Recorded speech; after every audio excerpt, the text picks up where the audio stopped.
citas del código o algo así. Más que todo son preguntas directas. ¿Y cómo lo... Nunca les he dicho que tienen que memorizar artículos. No, nunca, Iraida.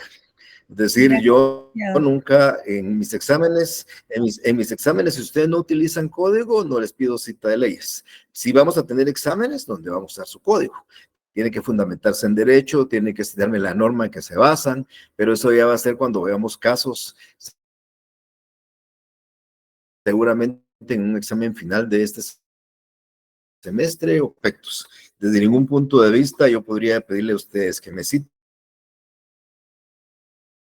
leyes, sería de parte mía una ingratitud, por supuesto que no lo voy a hacer, ¿verdad? ¿Cómo va a ser el examen? Aún no lo sé, por supuesto que no va a ir fundamentos en ley, porque fundamentos en ley tendría que tener la ley, si no le he dicho eso, no, que aunque les he de decir para ustedes, bueno, seguramente cada uno sabrá su modalidad, pero es preferible en mis exámenes no utilizar ley, porque cuando se utiliza la ley el examen es más complicado.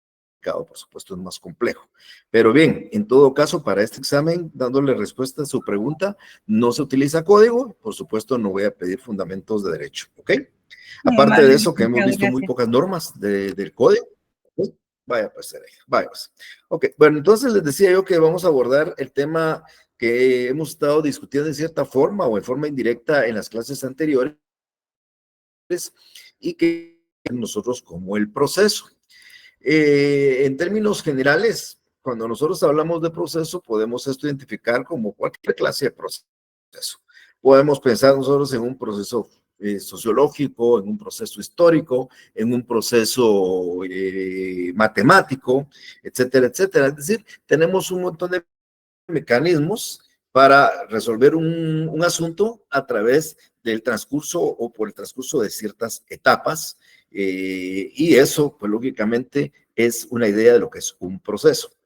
En el ámbito nuestro, ya hemos tocado varias veces nosotros los aspectos propios de la forma en que hemos de resolver nuestras controversias, y muchas veces existe el mecanismo de que nosotros resolvamos en forma directa nuestras controversias. Otras veces es necesario la participación de un tercero para resolver el litigio.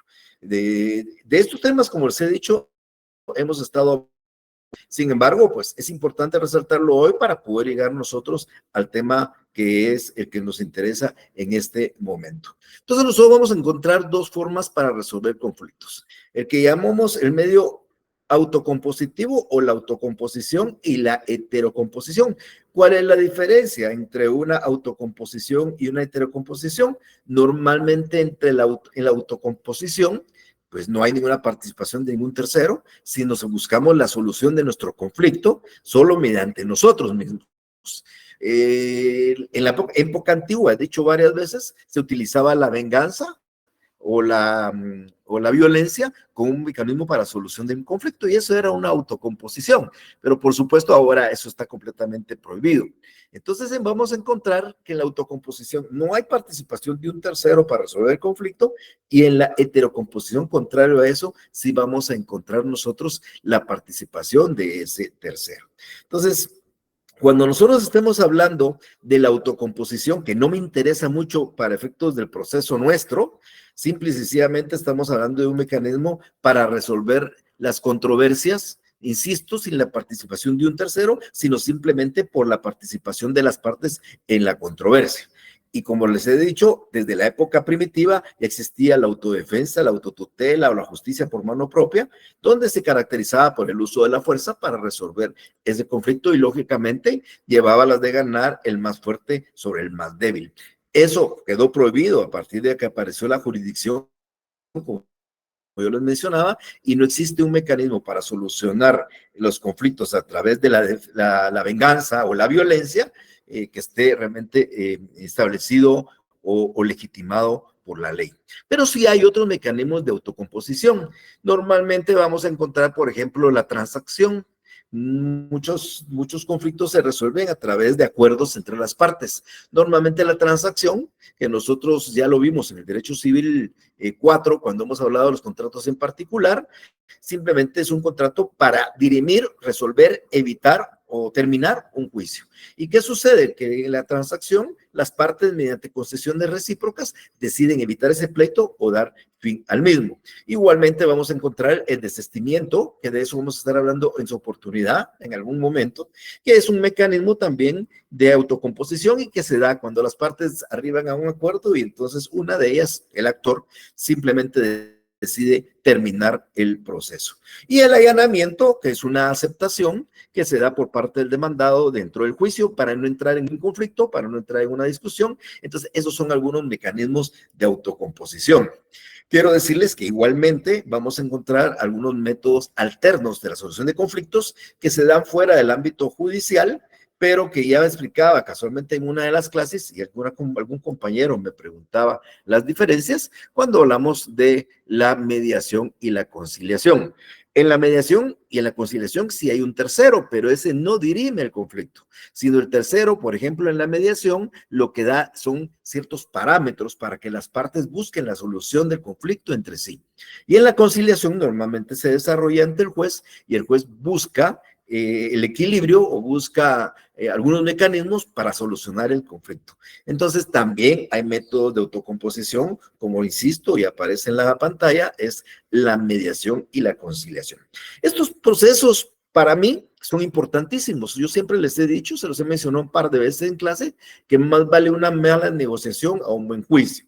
Es decir, nosotros es preferible buscarle una solución extraprocesal al conflicto, buscarle una solución extrajudicial para no tener que llegar ante el órgano jurisdiccional. Y podemos hacerlo, insisto, mediante un acuerdo de las partes contenido en una transacción o en un acuerdo cualquiera, en un convenio cualquiera que se hubiera celebrado previo al proceso.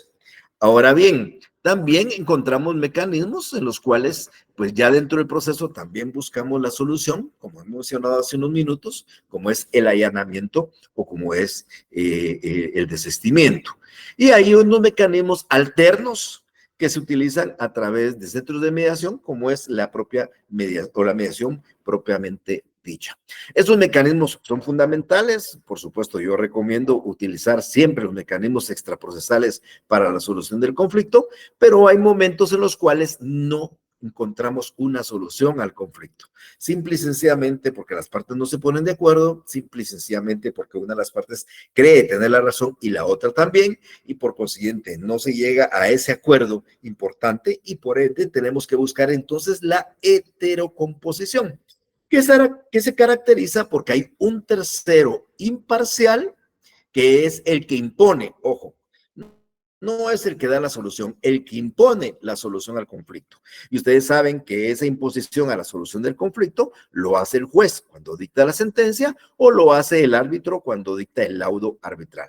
Entonces, vamos a encontrar dentro del ámbito procesal dos mecanismos de heterocomposición. El proceso judicial, por un lado, y el arbitraje, que pues también es un proceso, pero sale del ámbito eminentemente del órgano jurisdiccional, que son los mecanismos donde tanto el juez como los árbitros dan o imponen, insisto, a través de su sentencia o de su laudo, la decisión del conflicto en forma definitiva. Nosotros vamos a estar basando realmente todo el proceso civil nuestro, el derecho procesal civil nuestro, en el proceso judicial. Vamos a tener una parte que vamos a ver el semestre entrante, que sí vamos a hablar un poco del arbitraje, pero nos vamos a concentrar en el proceso judicial nuestro, o sea, el que se dirime ante un órgano jurisdiccional o ante un juez. Como les decía hace unos minutos, mis estimadas amigas y amigos, cuando yo hablo de proceso, realmente hablo de una acción de ir hacia adelante a través de ciertas etapas o ciertos pasos que buscan una finalidad o persiguen un fin. Yo les decía, si yo veo un proceso histórico, pues exactamente es hacer ese análisis con etapas para llegar a un fin, o un proceso filosófico, o un proceso matemático, o un proceso científico. Lo mismo pasa con el proceso judicial.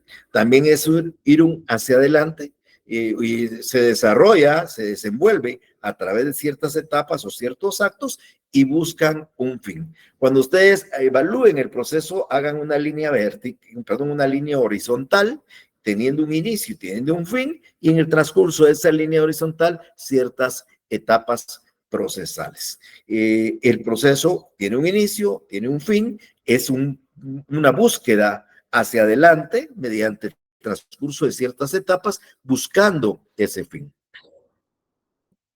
Ahora, el proceso judicial, pues ya consiste entonces en ese conjunto de etapas ordenadas, están regladas, están establecidas en la ley y se desarrollan para realizar la actividad jurisdiccional del Estado y cumplir, en primer lugar, con resolver el conflicto y en segundo lugar, con mantener la paz social.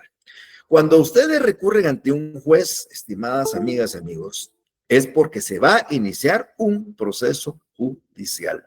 O sea, el proceso judicial es un instrumento que vamos a estar utilizando, tanto las partes como el juez, para que mediante el transcurso de ciertas etapas legalmente establecidas en la ley, mediante regladas en la ley, nosotros podamos encontrar la solución al conflicto mediante la decisión de este juez o de este tercero imparcial. El proceso es bien formalista, el proceso no es antiformalista. Como ya he mencionado en oportunidades anteriores, está regido por un principio de legalidad. Nosotros vamos a hacer las cosas como la ley dice. Desde que comienza el proceso, nos comienzan a imponer reglas. Nos establecen, por ejemplo, cómo se redacta la demanda. Nos establecen, por ejemplo, cuánto es el tiempo del emplazamiento y qué efectos tiene el emplazamiento. Nos impone, por ejemplo, qué sucede si el demandado no comparece dentro del emplazamiento o si comparece. Y posteriormente de eso también nos dan reglas para determinar cómo se incorpora una prueba legalmente a juicio. Entonces, todo esto son etapas ordenadas y regladas que se desenvuelven válidamente. Vean ustedes cómo aplican algunos de los principios. ¿Por qué son etapas? Porque van transcurriendo una en pos de la otra. Por supuesto, sin poder retrotraer, basado en aquel principio de preclusión que impide regresar a una etapa ya transcurrida dentro del proceso. Entonces, solo por una norma muy práctica y muy rápida, quiero que definamos el proceso civil. Y vamos a definir el proceso civil como este conjunto de etapas ordenadas, progresivas, previamente establecidas por la ley procesal o por la ley, por las cuales un órgano jurisdiccional soluciona los conflictos de carácter privado. Recuérdense, el proceso civil resuelve conflictos de carácter privado que surgen entre particulares, normalmente provenientes de dos clases de relaciones. Las relaciones patrimoniales, llamadas derechos reales, o las relaciones personales, llamadas derechos personales. Por eso, en alguna oportunidad, también les decía yo a ustedes que en el ámbito nosotros tenemos dos clases de derechos: los derechos reales y los derechos personales. Y lo que lo que nos lleva a un proceso es cuando surgen conflictos provenientes de esas relaciones. Por supuesto, eso puede ser dentro del ámbito de la familia, derecho a familia, dentro del ámbito de los derechos reales o la propiedad o los demás derechos reales, o simplemente en el ámbito de las obligaciones. Entonces, muy en términos generales, no es que lo memoricen, sino que tengan más o menos en idea las características. Primero es un conjunto de etapas ordenadas, son progresivas, una después de la otra, están establecidas en la ley, no las inventamos nosotros, y este es el mecanismo por el cual el órgano jurisdiccional soluciona un conflicto de carácter privado que surge entre particulares. Vamos a establecer, ya también esto ya fue motivo de explicación en algún momento en una de las clases, las funciones públicas y privadas del proceso. ¿Qué es lo que se busca realmente con un proceso judicial? Si yo hiciera esta pregunta en este momento a ustedes y les dijera qué es lo que se busca realmente con un proceso judicial, ustedes me van a decir, pues, es la solución del conflicto. Si María se quiere divorciar de José, pues la sentencia lo que soluciona es ese conflicto. Si Jorge quiere que se le reivindique el derecho a propiedad de un vehículo frente a Luis, pues cuando el juez dicta la sentencia, dirime el conflicto, ya sea que declare con lugar la pretensión o la declare sin lugar, pero eso automáticamente está resolviendo el conflicto. Y si seguimos haciendo un montón de ejemplos, pues vamos a encontrar una serie de incidencias, de controversias que surgen en los tribunales. Solo imagínense ustedes que en la capital tenemos 15 juzgados de primera instancia y no sé cuántos más de paz. Solo imagínense ustedes cuántas demandas diariamente ingresan a un juzgado de esa naturaleza, de tal manera que todos los días solo encontramos a las personas dirimiendo sus conflictos ante el órgano jurisdiccional. Y el juez, a través de un proceso ordenado de etapas,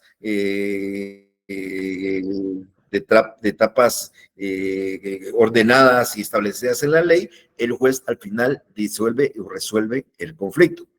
Esto que acabo de explicar, la solución de ese conflicto de A contra B, de C contra D, de Jorge contra Luis, de María contra Pedro, eso es una función de naturaleza privada del proceso. O sea, sí es una función importante, pero a mi criterio es secundaria. O sea, sí es importante porque resolvemos el conflicto entre Pedro y María, lo resolvemos. Y resolvemos el conflicto entre Luis y Jorge, lo resolvemos. Pero esa es una función de naturaleza privada. Y de mí, como les digo, y formalmente entendido como una función secundaria. El proceso realmente tiene una función primaria y es de naturaleza pública, porque cuando el juez soluciona el conflicto A, el conflicto B, el conflicto C y le da solución a los conflictos, lo que encontramos dentro de una colectividad es que se da en cierta forma un afianzamiento de la paz social, del que nos trae tranquilidad dentro de una sociedad. Ustedes solo traten de imaginarse ustedes un país donde no hubiera sistema de justicia, donde si a mí me quitan algo, yo voy a la fuerza, mediante la autotutela, pero la venganza, la violencia, yo voy a recuperar lo que se me ha quitado, o a la inversa. Por consiguiente, los jueces lo que tratan de mantener es un equilibrio dentro de la sociedad y cada solución de un conflicto y el conjunto de soluciones de ese conflicto traen una función de naturaleza pública del proceso y como les digo yo, es el mantenimiento de la paz social dentro de una comunidad. En cualquier país que ustedes vayan de Europa, pues tal vez no en cualquier país, pero en muchos de ellos, ustedes van a ver que ahí no hay mucha violencia, no hay muchas obligaciones. No crean ustedes que en el derecho anglosajón se requiere ese tantos requisitos para asegurar una deuda. Normalmente dicen, no lo puedo asegurar, que los ingleses son de palabra y si el inglés le dice que le va a pagar en tal fecha, le pagan esa fecha. Y así debe ser el 80, el 90%, porque también saben que su incumplimiento puede traer consecuencias graves y que pueden perjudicarlo a él y por supuesto a él y a su familia en las relaciones colectivas. Entonces, es necesario, es fundamental la justicia pronta y cumplida. Entonces, vamos a encontrar, resumiendo ya, dos clases de funciones en el proceso. La función secundaria, que es una función privada, que es la solución del conflicto propiamente dicho.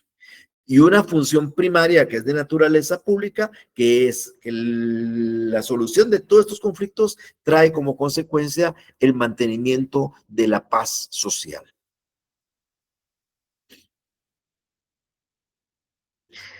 Vamos a hablar de distintas clases de procesos. Yo voy a tratar de ir explicando y ejemplificando. Esto lo vamos a estar viendo en el transcurso del año, pero es importante que ustedes los vayan entendiendo y los vayan conociendo.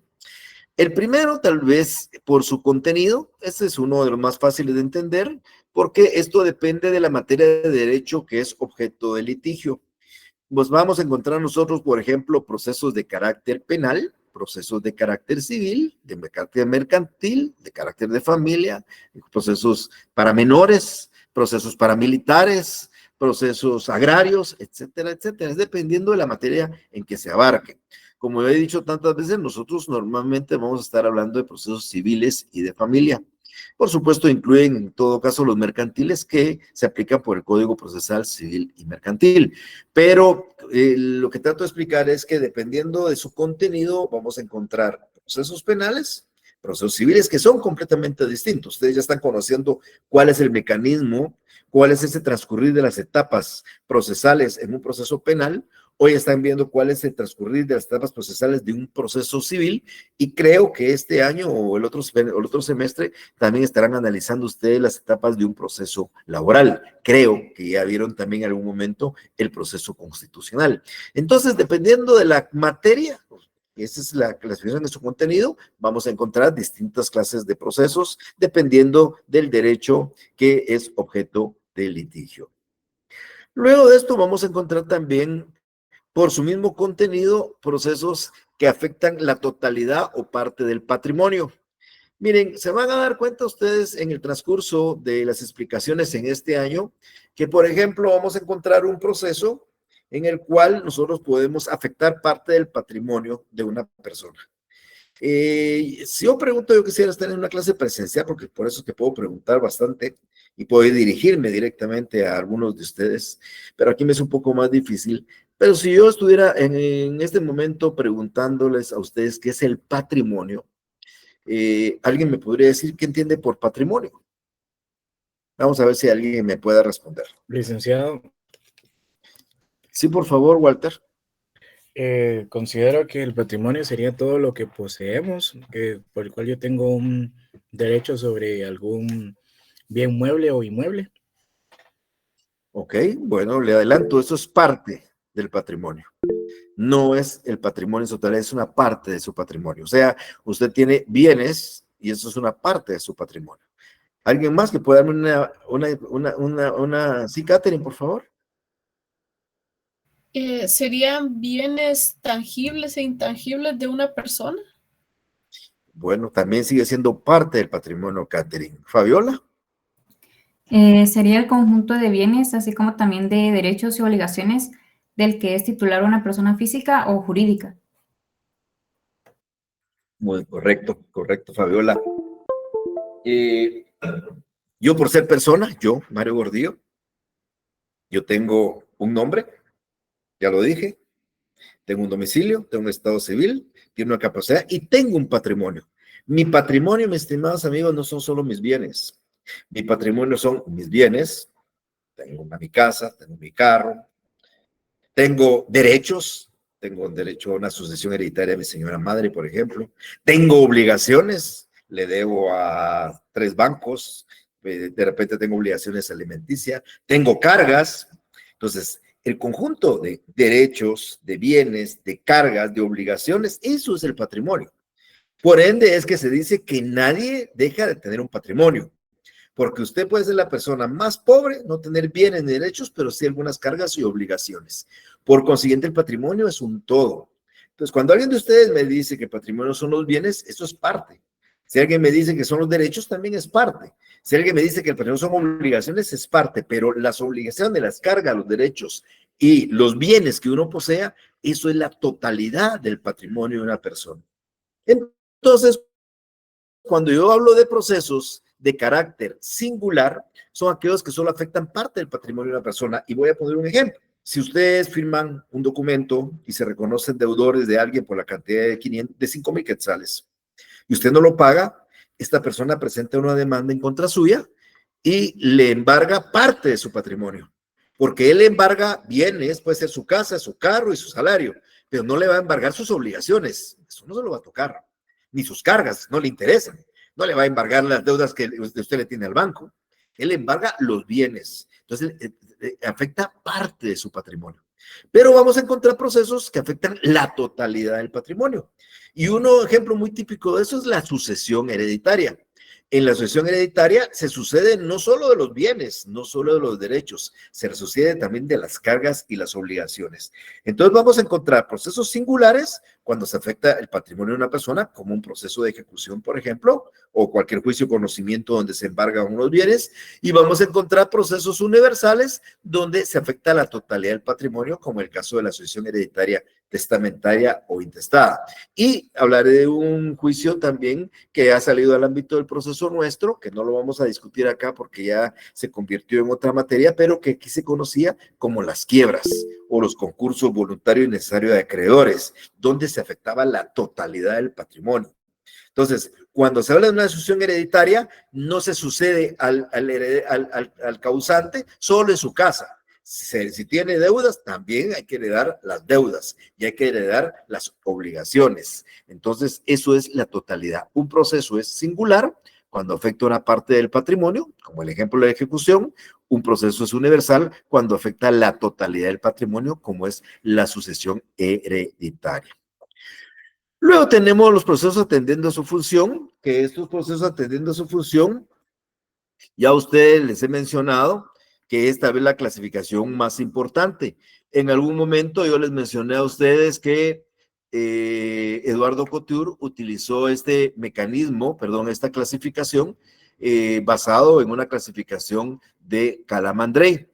Calamandrei explicó y decía que los procesos atendiendo a su función son procesos cautelares de conocimiento y de ejecución. Entonces, son procesos cautelares de conocimiento y de ejecución. ¿Y cuál es la diferencia entre un proceso cautelar de conocimiento y de ejecución? Pues también se los hacía de mención a ustedes. Ya hemos tocado varias veces este tema. Proceso cautelar, su función es garantizar las resultas de un proceso futuro.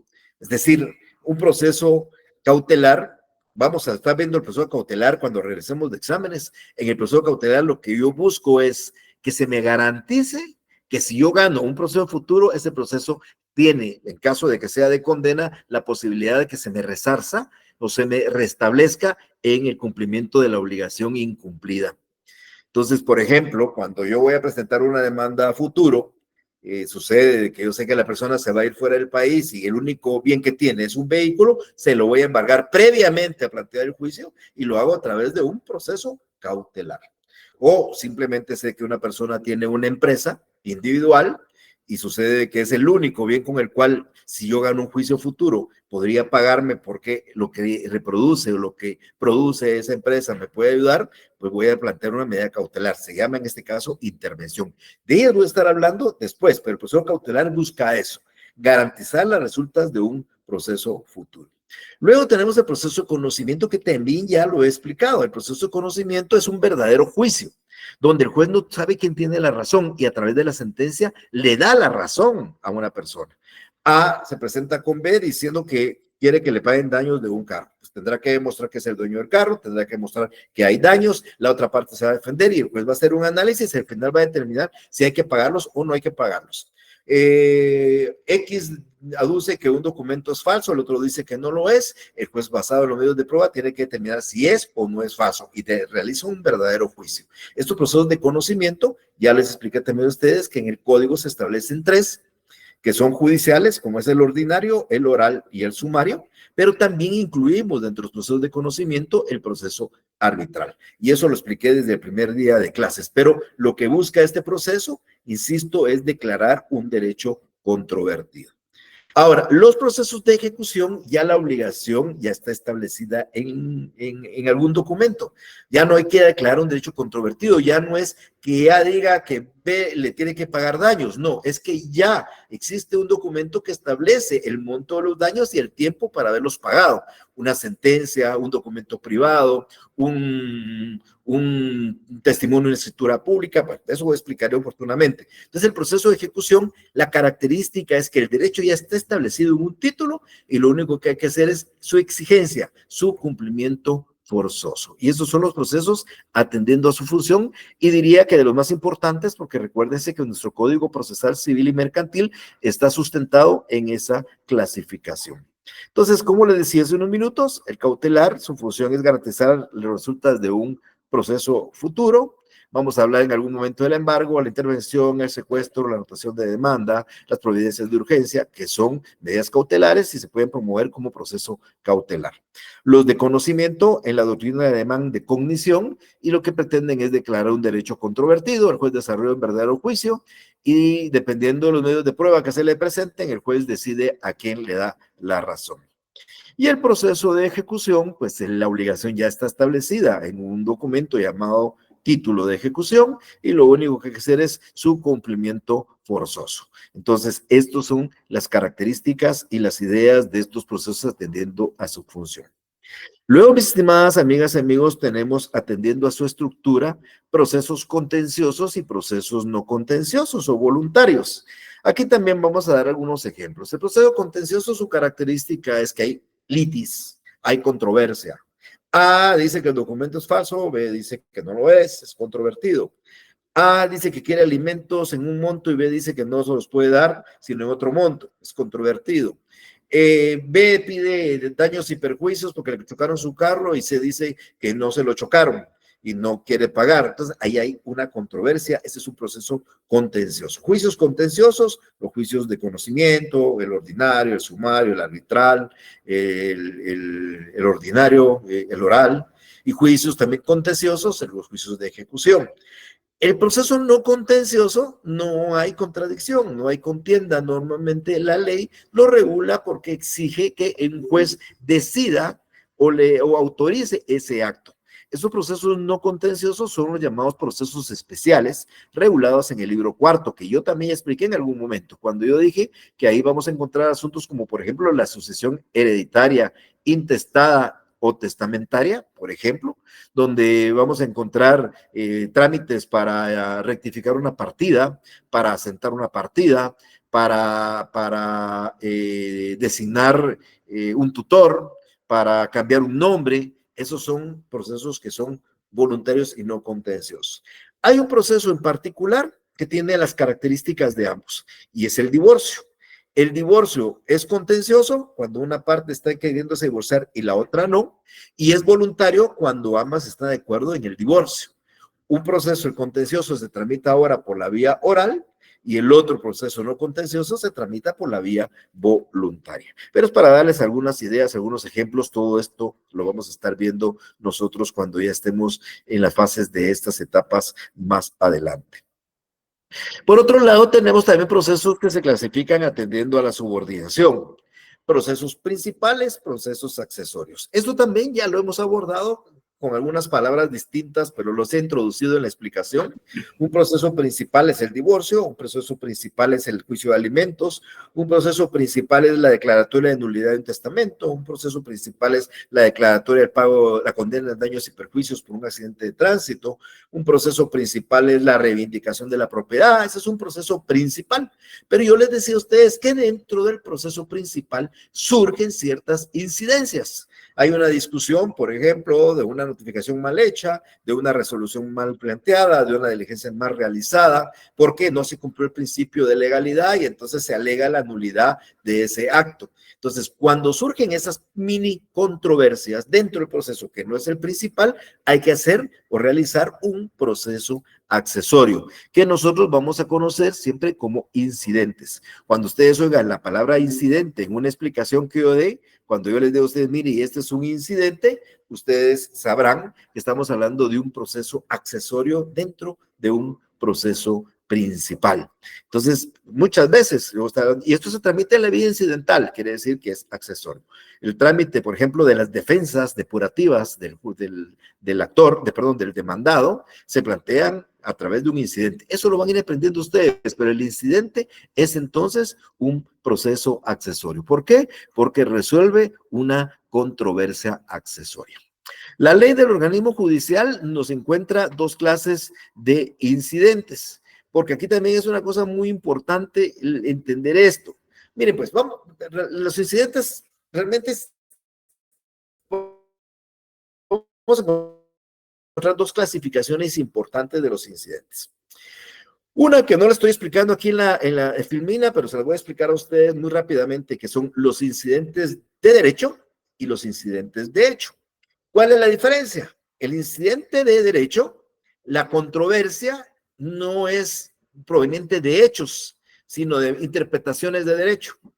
O sea, un incidente de una norma, entonces hay que discutirla, pero no son hechos.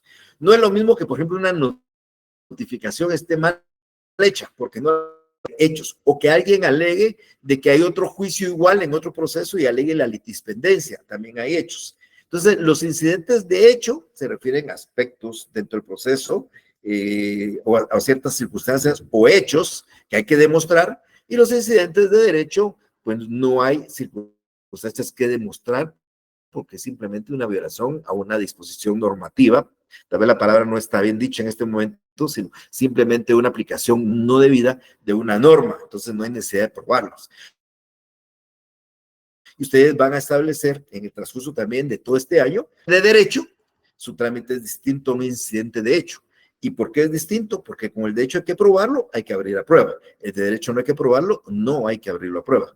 Todos los incidentes, amigos, todos los incidentes, como no es regla general, porque sí hay una excepción en el juicio oral, pero todos los incidentes, cuando ustedes plantean un incidente, hay que darle audiencia a la otra parte para que se manifieste por 2 días y debiera resolverse en 3, todos los incidentes.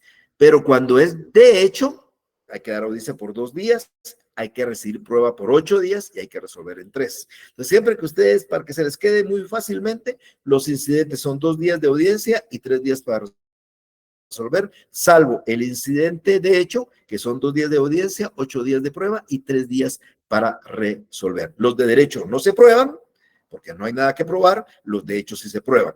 ¿Cuántos días hay que haber prueba el incidente? 8 días en los incidentes de hecho. Los de derecho no hay prueba. Y aparte de eso tenemos incidentes de simultánea sustanciación o de sucesiva sustanciación. Simultánea es a la par de, igual que un conjunto de, en el mismo momento. O sea, vamos a encontrar, por ejemplo, que hay ciertos incidentes que no suspenden el proceso. Si el incidente no suspende el proceso, entonces se tramita en una cuerda separada en forma simultánea. Estamos llevando el proceso principal y estamos también tramitando en forma simultánea el incidente pieza separada. Ese es un incidente de simultánea sustanciación. Pero cuando el incidente sí suspende el proceso, porque sin la solución el proceso no puede continuar, entonces será un incidente de sucesiva sustanciación, porque primero se resuelve el incidente y hasta que el incidente esté resuelto, continuamos con el proceso. Entonces, esto, insisto, también lo van a ir viendo ustedes, lo van a ir conociendo, lo van a ir entendiendo más que todo cuando estemos. Yo hubiera querido tener aquí a la mano una pieza de un juicio y una mini pieza de un incidente para explicarles cómo funciona, pero tal vez muy rápidamente lo voy a hacer. En una excepción previa, que no es ni más ni menos que una defensa que pone el demandado para dilatar el proceso por la falta de algún presupuesto procesal de validez. Si yo presento una demanda y el demandado dice que el juez es incompetente, primero hay que discutir si el juez es competente o no lo es para continuar con el proceso. Entonces el proceso se suspende y se plantea un incidente dentro de la misma pieza y hasta que se termine el incidente el proceso va a continuar. Entonces ustedes agarran un expediente, encuentran una demanda y luego de la demanda encuentran una interposición de una excepción previa de esta naturaleza, se van a dar cuenta que se está tramitando en el mismo proceso el incidente y cuando el incidente está firme y se declara sin lugar, por ejemplo, la excepción, ya entra el demandado a contestar la demanda. Ese es un incidente de sucesiva sustanciación. El de simultánea, ustedes van a encontrar es un expediente principal y una pieza similar al expediente principal, pero en forma separada, porque este incidente no suspende el proceso y por ende puede tramitarse igualmente en el mismo momento ambos procesos, tanto el principal como el accesorio. Algunos elementos del proceso que también ya hemos platicado mucho de esto, lo he tocado tantas veces en las pláticas porque no puedo dejarlo de hacer, pero hoy lo estamos ejemplificando o platicando.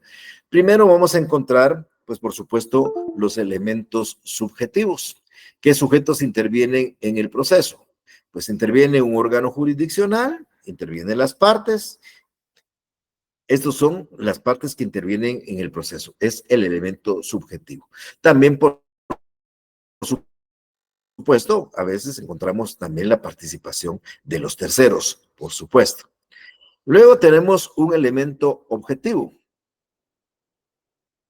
Y no es ni más ni menos que la pretensión del demandado y la resistencia del demandante, perdón, la pretensión del demandante y la resistencia del demandado. O sea, el elemento objetivo del proceso es ¿por qué se promueve el proceso? O sea, ¿qué es lo que quiere el actor? ¿Y qué es lo que quiere el demandado?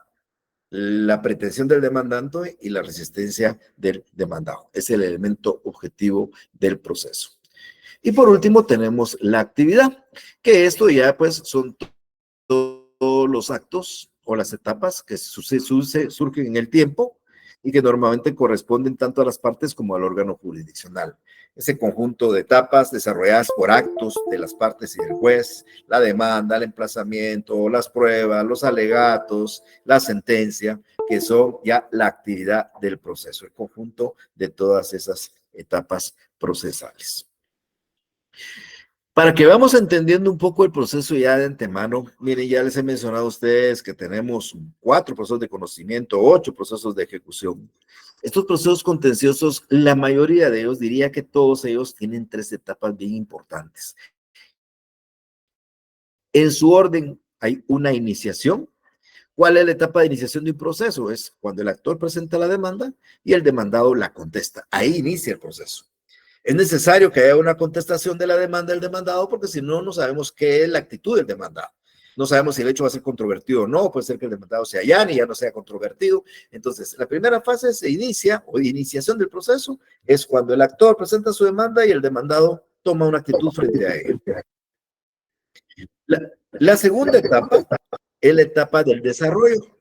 Esta es la etapa tal vez más importante, la etapa del desarrollo, porque es la etapa del debate, la etapa del desarrollo de la fase de prueba. Aquí es donde nosotros tenemos que proponer medios de prueba, aquí tenemos nosotros que diligenciarse medios de prueba por parte del juez. Esa etapa normalmente se desarrolla en tiempos. Por ejemplo, en el juicio ordinario es 30 días, en el juicio sumario son 15 días, en el juicio oral son hasta 3 audiencias, en el juicio ejecutivo común son 10 días, en la vía de premios y en la vía incidental 8 días. Bueno, eso lo van a ir entendiendo ustedes, pero esa es la etapa de desarrollo, la etapa del debate, la etapa en la cual se proponen y diligencian los medios de prueba. Y por último, pues viene la etapa de decisión. En todos los procesos, normalmente la etapa de decisión o de conclusión es cuando el juez toma ya la determinación del resultado del proceso.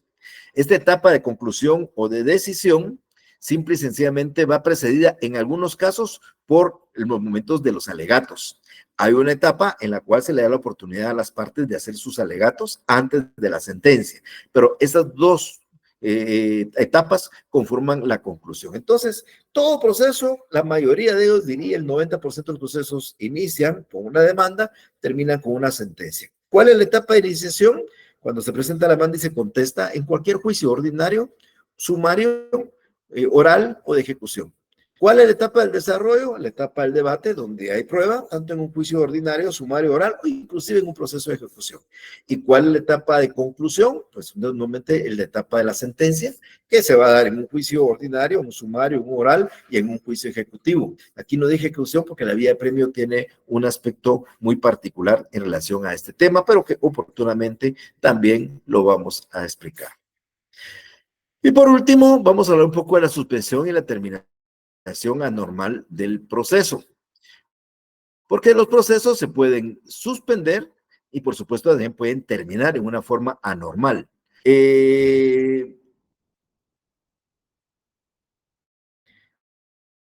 Los procesos se suspenden, mis estimadas amigas y amigos, por ciertos acontecimientos que se dan y que impiden su continuidad.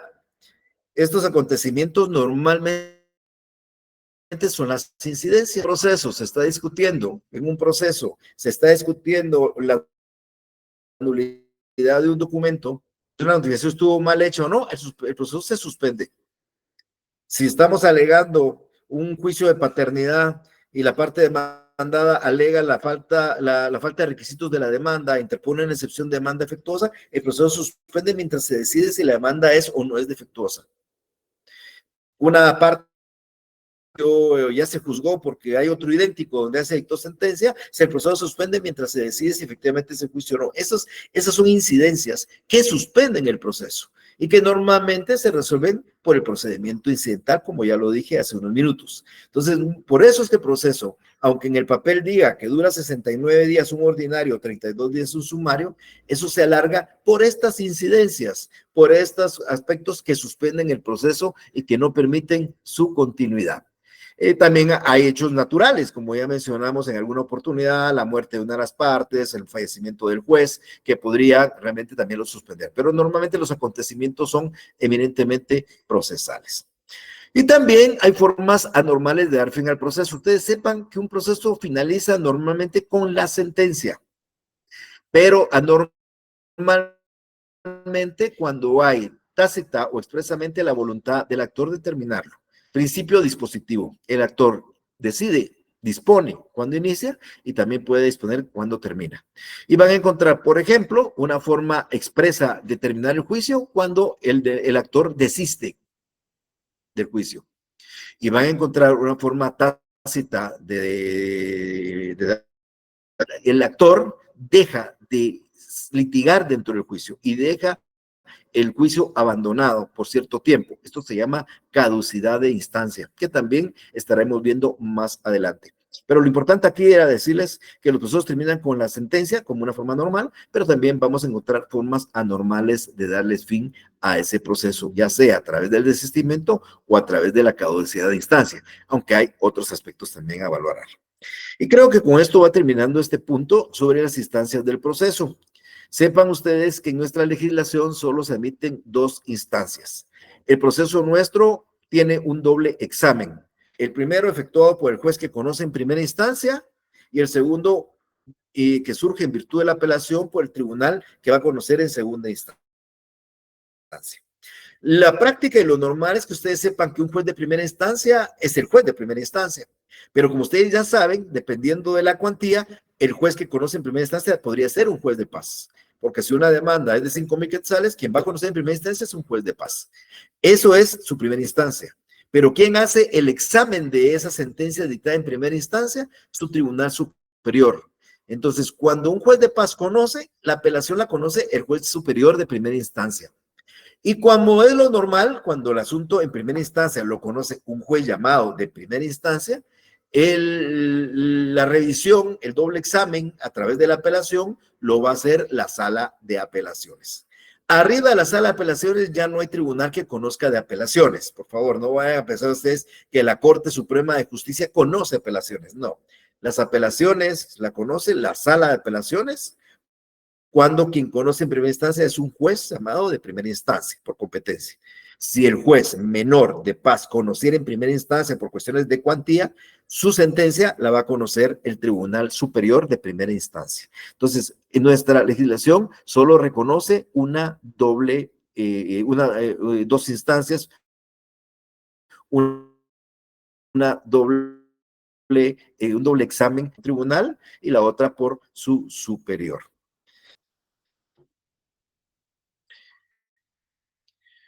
También hay una figura importante, hace unos días hablamos de la acumulación de acciones o muchas veces es necesario acumular un proceso a otro. Yo les decía a ustedes que la garantía de esto busca, o lo que busca esto es evitar fallos contradictorios. Y alguien me preguntaba al salir, entonces, si yo tuviera un accidente de tránsito, yo, Mario Gordillo, colisionara con Jorge García y Jonal, se dan cuenta ustedes que hay identidad de partes, pues son las mismas partes, el mismo objeto que fue el accidente, las pretensiones pues son distintas porque una es la mía y la otra es la de él, pero no son distintas. Les explicaba yo que dictar un otro, y si son contradictorios, estaría fuera del sistema de justicia. Y si no fueran contradictorios, pues tampoco podría estar funcionando esto. Entonces, para evitar esas circunstancias, se hace la acumulación de acciones, perdón, la acumulación de procesos. Y la acumulación de procesos lo que hace es que el proceso más antiguo recibe el proceso más nuevo. O en otras palabras, el proceso más nuevo se debe de acumular al proceso más antiguo para que el juez al momento de dictar sentencia dicte una sentencia por ambos procesos. Esto es lo que vamos a conocer nosotros como acumulación de procesos. El Código Procesal nos da 3 casos en los cuales procede esta acumulación. Lo pueden leer ustedes en su código. Normalmente es cuando distintas demandas entabladas provienen de la misma causa, un hecho de tránsito, ya lo dije, aunque las partes sean diferentes, pero vienen del mismo hecho de tránsito, eso es un ejemplo. Cuando las partes y las cosas objeto de la demanda son idénticas, aunque las pretensiones sean distintas o diferentes, A quiere el divorcio de B y B también quiere el divorcio de A, pero alguna pretensión es distinta. Y, por supuesto, en general, cuando una sentencia que debe pronunciarse produce efecto de cosa juzgada en otro proceso. Entonces, aquí se hace necesario la acumulación de procesos. Y bueno, esto es lo último que vamos a abordar. Sí. Quedo a oídos nada más de lo que ustedes quieran preguntar. Cualquier cosa que deseen preguntar, por favor, este sería el momento para hacerlo.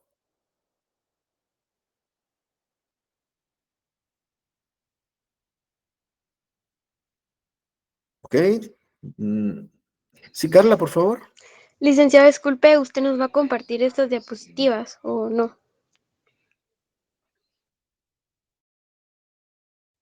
Carla, usted está con mi Facebook. Usted ya se incorporó al Facebook, Carla. Yo creo que todavía no me he aceptado la solicitud.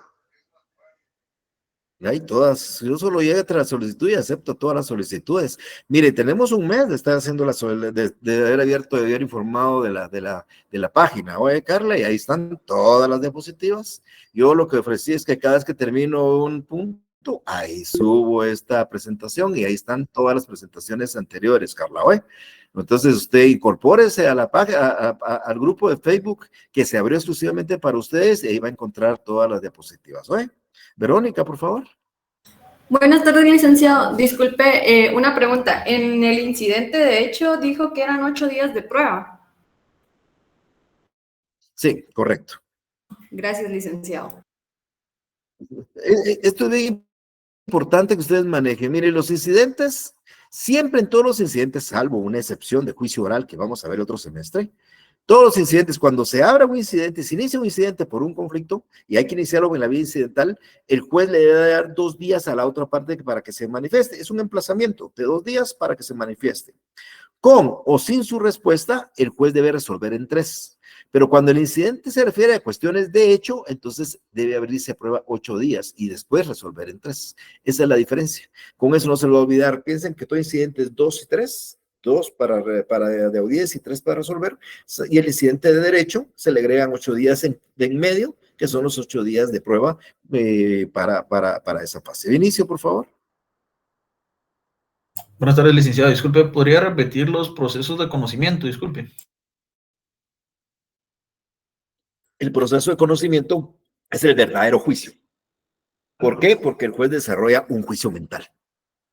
El juez cuando usted juez llega a una parte y le dice, mire señor juez, vengo a plantear la paternidad porque sucede que el demandado es el papá del menor fulano de tal, usted, si no se le demuestra y lo convencen con medios de prueba, usted no va a acceder a la solicitud. Entonces, es un juicio de conocimiento porque dependiendo de los medios de prueba que el juez debe de conocer, el juez basado en eso debe decidir. Entonces, esos juicios de conocimiento, el típico es el juicio ordinario. Hay un juicio más corto, similar al ordinario para casos particulares, que se llama sumario, y hay uno nuevo en esta legislación donde aplica la oralidad, que es el juicio oral. En esos 3 procesos, el juez desarrolla un análisis exhaustivo de los medios de prueba y toma una decisión. Distinto a un juicio de ejecución, donde el juez ya no tiene que entrar a discutir ningún medio de prueba para valorar el derecho, porque el derecho ya está establecido en un documento legítimo que establece quién es el acreedor y quién es el deudor. Entonces, los juicios de conocimiento son el ordinario, el oral y el sumario, y yo incluyo el arbitral o el arbitraje, y lo que hace el juez es analizar, después de transcurrir el desarrollo del proceso, el debate, analizar los medios de prueba y determinar a quién le va a dar la razón. ¿Oye? Joseph. ¿Qué tal, Lick? Buenas tardes. No sé si puedo hacer una pregunta sobre las clases anteriores. Sí, por supuesto, claro. Fíjese, Lick, que tenía duda con la naturaleza jurídica de la acción, en donde hablábamos de 2 teorías. La primera, que era la teoría del derecho concreto de obrar, en donde decía que tenía que tener la persona derecho y razón, pero me confundí yo cuando pasábamos a la segunda, la de derecho abstracto de obrar, que hablaba de que aunque ésta no tenga la razón, pero... puede ejercer la acción. Ajá, pero dice sin tener un derecho válido que tutelar, y a mí me confunde en primer lugar a qué se refiere con razón. O sea, ¿tiene razón de lo que dice o puede razonar? Es que para alguien el derecho de acción solo se le da al que tiene la razón y que tiene el derecho. Esa es la primera teoría. La otra, el derecho de acción le corresponde a cualquiera, aunque no tenga la razón. Pero vamos a entender razón como el hecho de razonar mentalmente, cognitivamente. No, de tener la certeza. Sí, exactamente, a eso se refiere. No, razón no es tema de capacidad. No, es tema de tener, de sentirse con el derecho. A eso se refiere que tener la razón.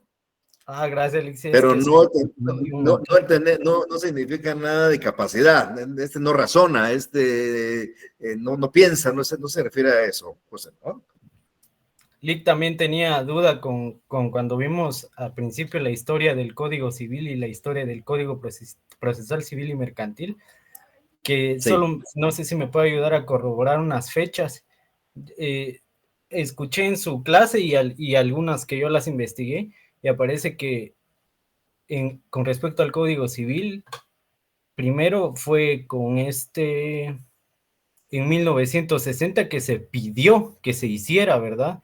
Y en 1962 ya creado se presentó a Yedígoras. Y de ahí en Ajá, 1960... correcto. Entró en vigencia ¿Perdón, Lick? entró en vigencia en el 64. Ajá, en 1963 se promulga. Y es que después dice que en 1900, yo leí en la, ¿cómo se llama esa? En la exposición de motivos, que se acuerda en 1965, hasta ahí le dieron la autorización a Federico G. Salazar para imprimir el Código Civil. Entonces eso no lo entendí, porque supuestamente usted nos dijo que en 1964 fue que se dio Es 64, Joseph, es 64. Mire pues, uno es cuando se aprueba por Idígoras, que ese es el 63, pero hay un vacatio legis, que es el espacio entre la ley promulgada y la ley que entra en vigencia. Y a este código le pusieron una vacatio legis bastante amplia, es decir, casi de un año para que entrara en vigencia, porque lógicamente no es de que entre en vigencia al día siguiente o los 8 días que normalmente dice la Constitución. Entonces a el vacatio legis en 1963 Idígoras lo incluyó, Idígoras lo aprobó y en el 64 entró en vigencia. Lo de la publicación y lo de la impresión, eso no tiene nada que ver, ¿verdad? Federico Ojeda Salazar lo único que hizo fue presentar el proyecto a Idígoras Fuentes, y después de esto, pues Idígoras lo aprobó, lo publicaron en el 63 y entró en vigencia en el 64 por la vacatio legis. Gracias. Entonces, no tiene nada que ver eso de la autorización de la impresión, ¿verdad? Solo entonces no, fue en nada. Ya. No, la ley es donde están impresas, sientan en vigencia en el diario oficial, Joseph. ¿Eh? Lo que está en el diario oficial es lo valedero. Los libritos que a nosotros nos venden, pues son reproducciones comerciales, por supuesto, de alguien que lo que quiere hacer es negocio y lo reproduce para que tengamos a la mano y no carguemos nosotros una fotocopia de las hojas del diario oficial, ¿verdad? Pero debía de ser una copia íntegra de lo que está en el diario oficial. Lamentablemente, le cuento, las publicaciones traen muchos errores, y esos errores a veces se van a dar cuenta ustedes con un trámite de una excepción que vamos a discutir en el transcurso de este semestre, que está mal redactada en muchos de los códigos de ustedes. O si no vayamos muy lejos, cuando hablábamos de la red de competencia, ustedes en algunos códigos escritos tienen 500 quetzales jueces de paz, otros tienen 2,000, ya se dieron cuenta que no es ni una ni la otra, pero la de 2,000 sí estaba basada en la promulgación de una modificación, pero el que hizo el primer código y puso 500, volvió a reproducirlo con 500. Ahora eso ya no tiene mayor trascendencia, pero imagínense si nosotros nos usamos a eso, nos entra en la confusión. Pero la impresión no tiene nada que ver, Joseph, es la promulgación y la publicación en el Diario de Centroamérica. ¿Bueno? Gracias, Lick. Igual con el Código Procesal Civil y Mercantil prácticamente son las mismas fechas, solo que este fue elaborado por Mario Aguirre Godoy, ¿verdad? Y don Carlos Enrique Peralta Méndez, así es, correcto. Sí, Carlos Enrique Peralta Méndez y José Correcto. Morales Dardón, ¿verdad? Hay un José Morales Dardón ahí también, sí, correcto. Así Gracias, es. Lick, solamente. Vaya, Josep, se cuida, nos vemos. Bueno, el jueves vamos a continuar. Si hay alguna inquietud para el jueves, pues yo los veo el jueves. Tengan una feliz tarde. Nos vemos, con permiso. Gracias, licenciado. Feliz tarde. Gracias, licenciado. Feliz tarde.